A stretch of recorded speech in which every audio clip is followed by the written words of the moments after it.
नमस्कार एबाकस नेपाली ट्युटोरियलमा तपाईलाई स्वागत छ। गुणानको टेक्निक नम्बर 7 जसमा चाहिँ क्वेशनमा 0 आयो भने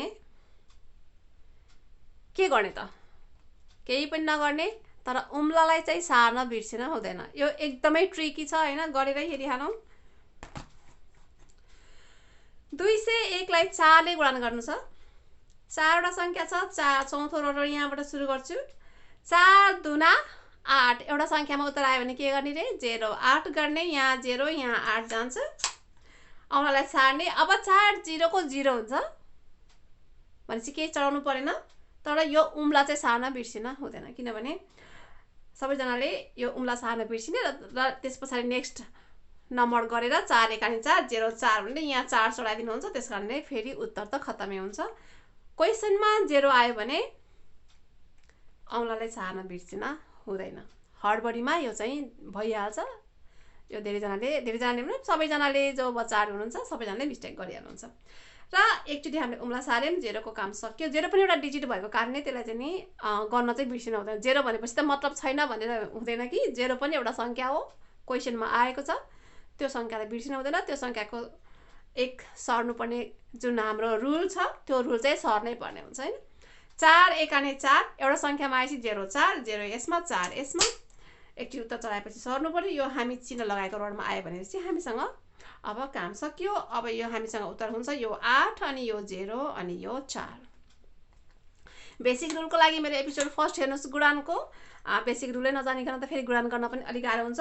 तर त्यो भन्दा पनि इम्पोर्टेन्ट जोड घटाउने आउँदैन भने त झन् यसमा नम्बर चढाउन सक्नुहुन्न। त्यसकारणले जोड घटाएको एपिसोडहरु पनि हेर्दै गर्नुस्। अब 802 लाई 3 ले गुणन गरी हेरौं। 4 वटा संख्या छ, चौथो रोड यहाँबाट सुरु गर्छु। 8 त्यहाँ 24 भन्नुस् या फेरि 3 8 24 भन्नुस्, यो केही फरक छैन हैन। म जसरी पनि गुणन चाहिँ नि एउटै आन्सर आउँछ। त्यसकारणले 8 त्यहाँ भन्नुस् या फेरि 3 8 भन्नुस्, कुनै समस्या छैन यसमा।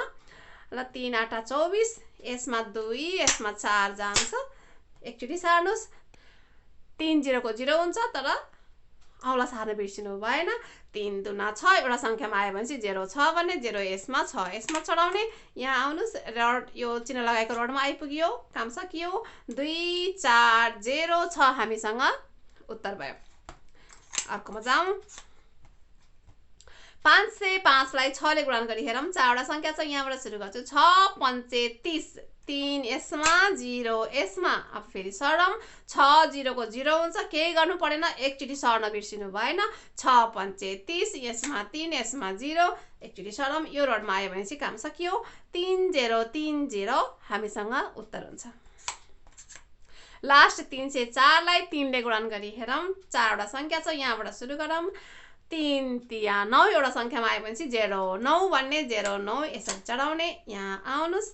3 0 को 0 केही गर्नु परेन, एक स्टेप तल यो रोडमा सर्नु पर्यो।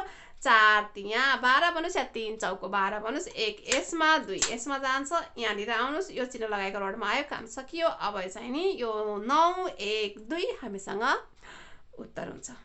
कस्तो लाग्यो? यदि मन पर्छ भने लाइक शेयर सब्स्क्राइब गर्नुस्। यदि कोही कमेन्ट छ, केही प्रश्न छ, केही जिज्ञासा छ, केही सजेसन छ भने मलाई चाहिँ नि कमेन्ट गर्नुस्। र यहाँ होमवर्क पनि छ, केही गरेर हेर्नुस्। यदि बुझ्नुहुन्न भने मलाई कमेन्ट गर्नुस्, म तपाईलाई फेरि भिडियो बनाएर भए पनि पोस्ट गर्नेछु। र मेरो फेसबुक पेज छ जसमा चाहिँ नि नेपालीहरूलाई मात्रै मैले त्यसमा नेपालीमा पोस्ट गर्ने गरेको छु। तपाईले मलाई फेसबुक पेजमा पनि फलो गर्न सक्नुहुन्छ। लिंक तल डिस्क्रिप्सन बक्समा छ। फेरि भेटौँला अर्को टेक्निकमा। टाटा।